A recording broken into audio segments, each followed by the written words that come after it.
Nako mga kalakad, sunog na nga oh. Nasusunog na itong kulungan natin ng baboy dito oh.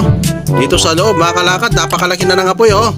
Nako, tumalamsik yata ang ano rito baga So ayan, huwag kayong mabahala mga kalakad kasi hindi naman talaga aksidente na nasunog, kundi talagang sinadya nating sunugin yan para ma-disinfect dito sa loob kasi contaminated dito dati ng ASF. Namatay po yung mga baboy dito, so kaya natin na sinusunog yan para mamatay yung mga virus, yung mga existing pa na virus kasi mula nung ilang years na, 2020 pa nung last time na nakargahan ng baboy po ito mga kalakad na-contaminate nga, and then sinubukan natin ng hito, hindi rin maganda ang kinalabasan dito dahil maliliit yung alaga. So eto mga kalakad, susubukan natin ulit mag-alaga ng baboy. So yan, kailangan natin i-disinfect to para kahit